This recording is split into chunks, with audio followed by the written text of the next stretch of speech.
petition qualifying for debate, and I'll call Mr Ettershank. Thank you, President. I rise to speak on the petition before the House. The fight to halt the Little River Freight Terminal had all the hallmarks of an epic battle, a corporate giant up against a plucky little community and environmental groups, trying to save the highly sensitive grasslands that surround them. It has been a thrilling ride so far. Little River is located south of Werribee in a green wedge zone. It adjoins the renowned Ramsar wetlands of Werribee South, which has a greater diversity of bird life than Kakadu National Park. Crucially, it is surrounded by the critically endangered Western Plains grasslands, the last 1% of volcanic plains grassland in Victoria. DECA describes the area as, and I quote, an irreplaceable grassland ecosystem, once filled with delicate orchids, wildflowers, birds, reptiles, insects and marsupials, some of which were found nowhere else in Australia, which have almost disappeared due to clearing for agriculture, grazing and urban development. The initial plan to acquire the land and restore the Western Grasslands Reserve. I will talk about that later, but let's return to the fight at Little River and the petition before this place.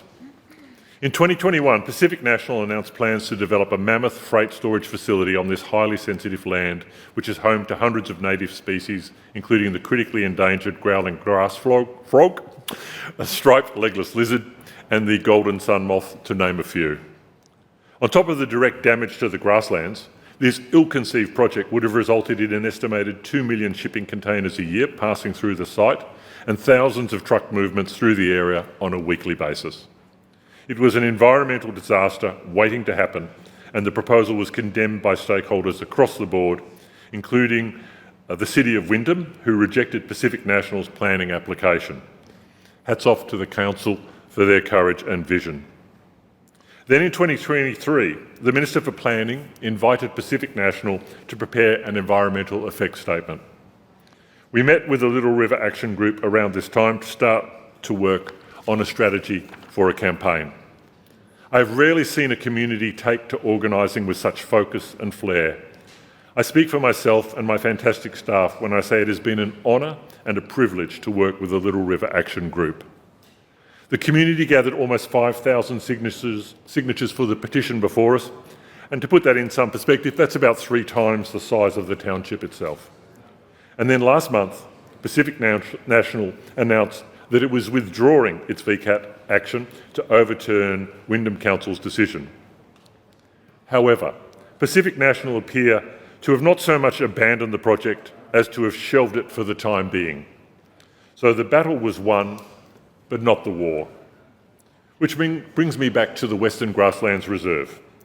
In 2006, the Victorian and Commonwealth governments endorsed the Melbourne Strategic Assessment to acquire, remediate and preserve 15,000 hectares of Western Plains grassland in recognition of the importance of preserving this fragile ecosystem. The MSA identified 43 sites of preservation and gave developers permission to clear the rest. Developers pay an offset fee to be used to fund the purchase of the Western Grassland Reserve. But the whole endeavour has gone the way of so many of these well-intentioned but under-scrutinised projects, where the environment carries all the risk and the property developers reap all the rewards. Irreplaceable remnant native grassland is being bulldozed and traded for grassland of inferior environmental value, and the land acquisition program after 18 years is only 20% complete. But this little win in Little River is worth considering in the wider context of the MSA. I call on the government to continue to acquire, remediate and preserve more land for the Western Grasslands Reserves and to include the Little River Freight Terminal site. This battle against Pacific National is an example of what communities achieve when they mobilise and fight for what they believe in. Now all we need is for the government to step up and demonstrate its commitment to the community and the environment by acquiring this strategic and precious site. Thank you.